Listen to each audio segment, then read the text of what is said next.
2 down. Didn't think we took great steps today. In fact, I thought we were a little bit soft at times. So got some good in, but it wasn't the step that we probably needed to take. So got to get better tomorrow. So, Rich, with camp opening, what is it that you talked about some yesterday in terms of evaluation, but how do you evaluate till you put pads on? Oh, it's pads obviously when you're tackling and blocking, and you got to have that for your final determination. But there's still a lot you can do in shorts. From assignment standpoint, from a technique standpoint. Running full speed. It should be easier to run full speed in shorts, right? That was the part that probably got me a little bit riled up at times, is that we're in shorts and it's nice weather. This is, if you think this is hot and humid, you haven't lived anywhere else, So I addressed it with the team. And there's not a whole lot of experience in that group, so I'm not expecting like a handful of guys to like grab a hold of it and be leadership. And, that's our job as coaches. I really believe that during practice, the leadership falls on the staff, on our coaches. And so we got to make sure we're pushing them to the point where they learn to be comfortable being uncomfortable. They're not there yet. They're not. Do they have the base knowledge you want of assignment, formation? I think the summer helped a little bit, but there's quite a few new guys. I think from a schematic standpoint, I thought they've done a good job of grasping that. And so that wasn't. I'd have to wait till I watch the film here to see how many mental mistakes. Like yesterday wasn't any, but it was really simple offensively. I mean, we just only ran a couple of plays, so I didn't think that was as bad. But being honest, I have to watch the film here in the next couple hours before I know for sure. Does the tempo kind of sort out some of those questions you have in terms of conditioning, toughness, softness? I mean, that's the byproduct. It probably exposes, if that's the right word, it probably exposes it sooner. Like how we talk about, all the time, for years, comfortable being uncomfortable, and we have to learn to live that. It's not like you ever get truly comfortable, like, going really hard all the time at a fast tempo. I mean, you're going to get tired and, and all that.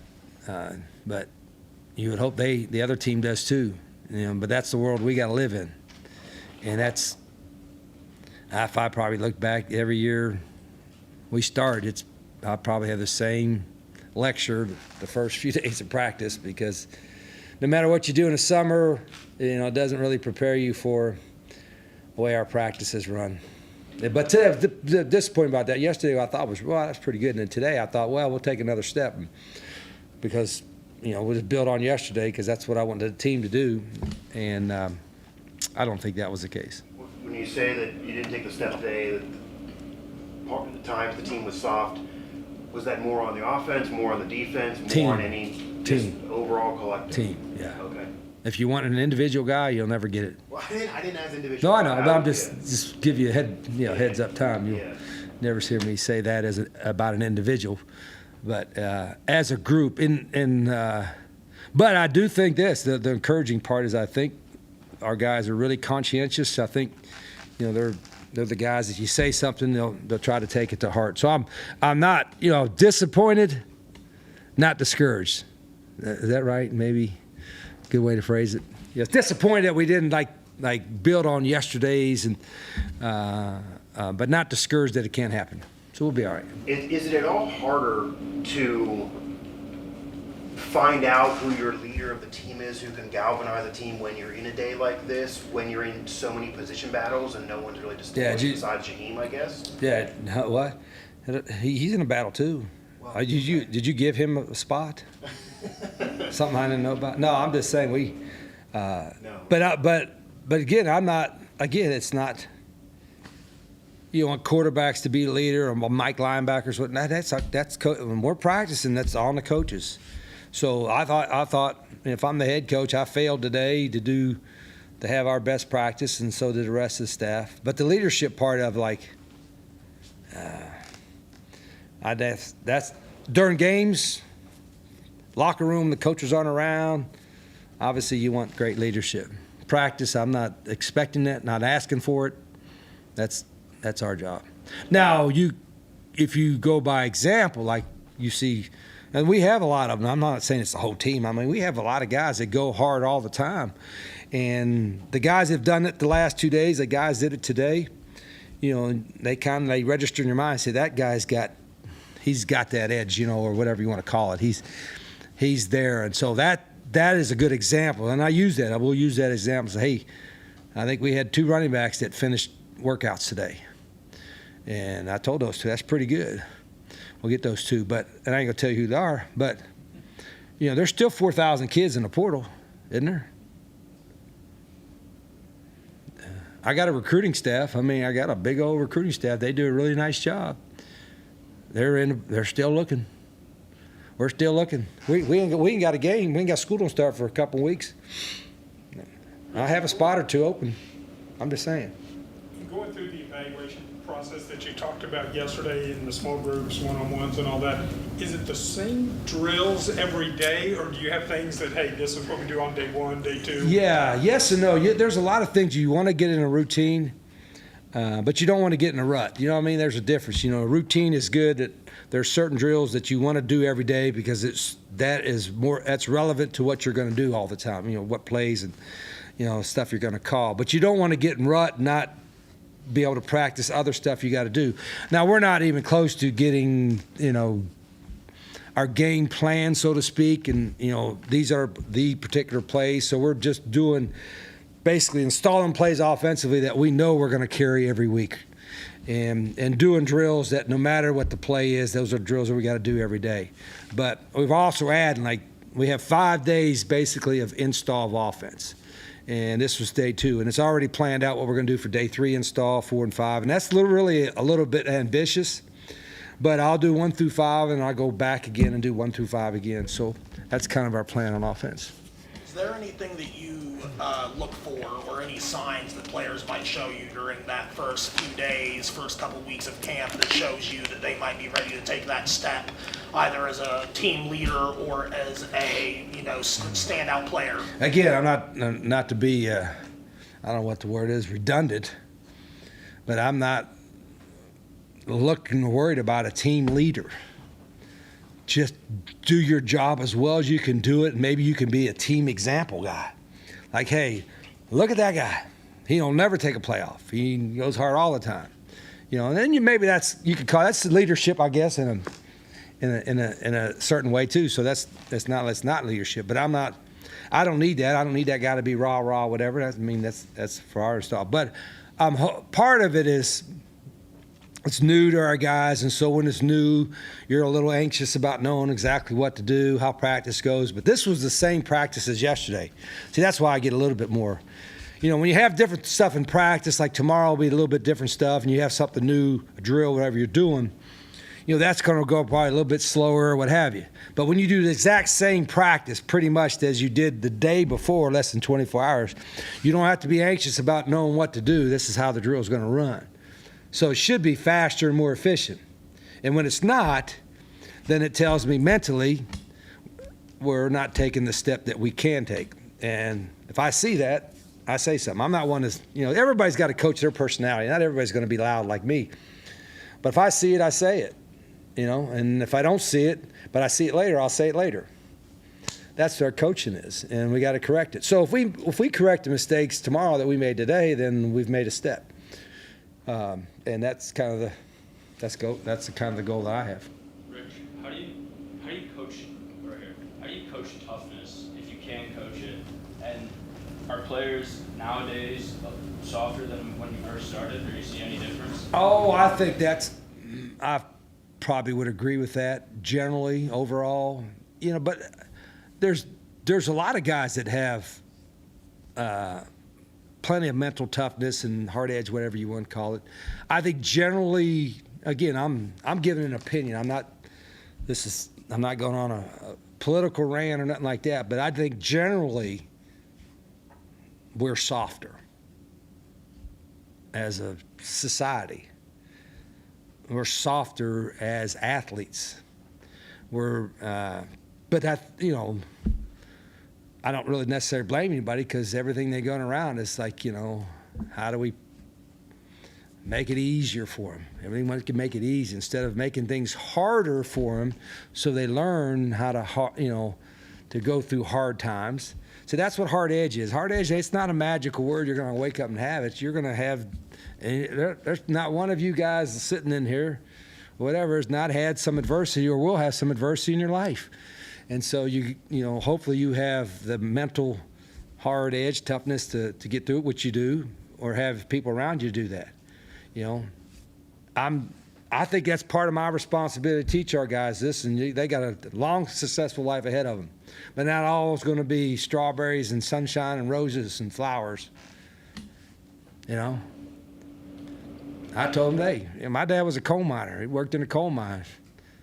Had 1 week off a year, I think.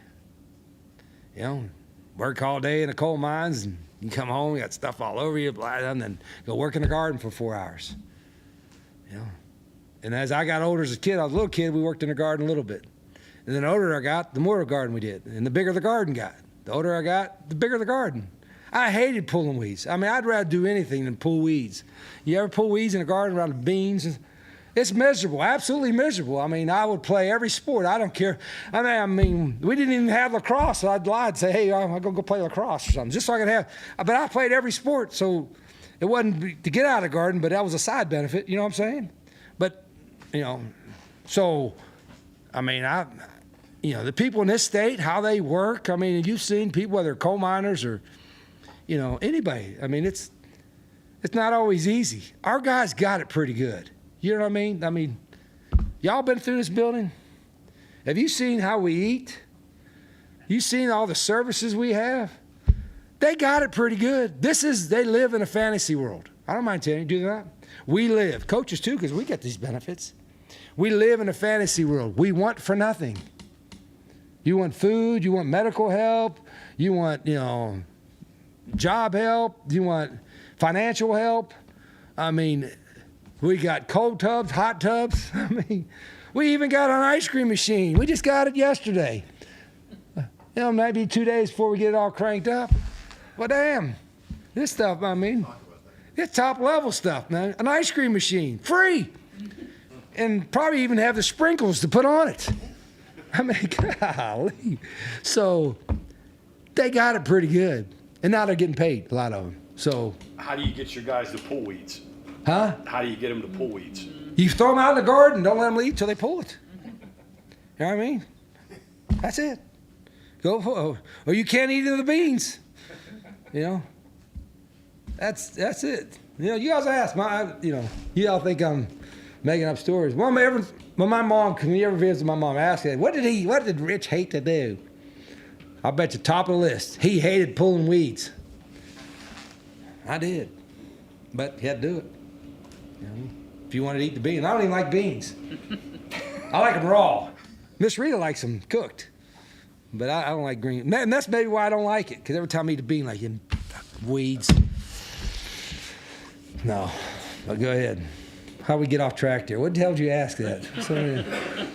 What do you guys? No, it's all right.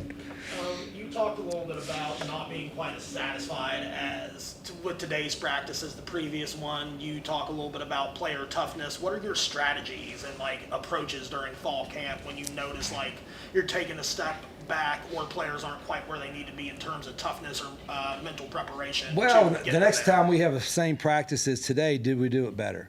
I know the next couple of days wouldn't be in shells, so it won't be in shorts, but do we take the step tomorrow? And again, to our guys' defense, I think they want to be good. I really do. So I'm not down on them. I just always have to remind ourselves, and I'll remind the staff when we have a staff meeting here in a little bit, that it's natural to gravitate to average or below average in everything, in softness, in your work, that's society. Just everything goes down to the middle, go down to average. You got to learn to be comfortable being uncomfortable, to be above average. To be above average just takes a little bit more. It does. You got to work a little harder. You got to be a little tougher mentally. You got to want a little bit more. I don't think our guys don't have that goal, but I don't know if a lot of have never been asked to get to that. It's almost like sometimes it's like, oh, what do we do to make it so better for you? You know what I mean? Maybe it's not always the best to make it easy for someone. Maybe making it harder for them gives them a greater sense of appreciation when something good is rewarded at the end. Like I told them, like, dancing on TikTok, hey, that's not this at us. But we win a game, and they want to dance in the locker room after a win, I'm right there with them. Well, it'd be ugly to look at, but but that's a reward for it, for the hard work and stuff you put in. When days like this happens, does it affect your timeline on evaluating the team because you have to kind of get bogged down and worry? You're all into the evaluation stuff. I shouldn't even mention that yesterday. You're wanting to define an evaluation. It's like, you know what an evaluation is? That guy's good enough to win with. That's it. What does that mean? Plays hard, knows what the hell he's doing, and talented enough to get her done. Get enough to win. That's it. Let's make it complicated. Day like today, if you were tapping out today or you was loafing today, you're not good enough to win with. That's easy to evaluate. You know what I'm saying? Not rocket science. Brooks, the running backs making it through practice. I'm just curious what you meant by that. Was like an extra workout after practice? Did everybody just not? Did they get an extra workout after practice? You said two running backs made it. Punish myself and the coach? No. I'm just curious what you meant by you only had two running backs make it through the workout. Yeah, without tapping out. No, they get breaks during practice. I'm not talking. Like, if we had no trainers, no medical trainers, we'd probably have zero injuries because they had nobody to go to. We got 30 of them. So they're like, oh, where's the trainer at? And I got a great training staff. But no, I just say that. What running backs finished the entire practice without tapping out somewhere, or two. Now, I could play a game without running backs. I can run the quarterback or slot receiver, but I don't want to. I've always had really good running backs. I got good running backs here. I got a good group, but we finished with two.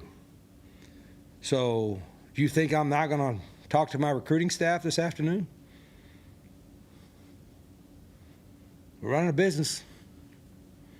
But helps to have some running backs. Tell the truth. After the second day of practice, isn't this how you always feel?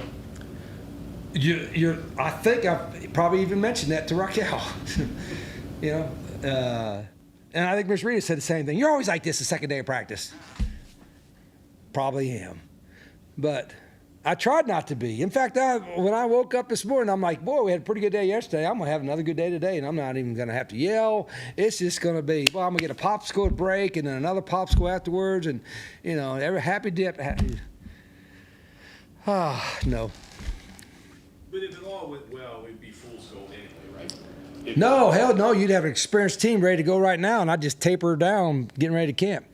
But, I got hired to coach.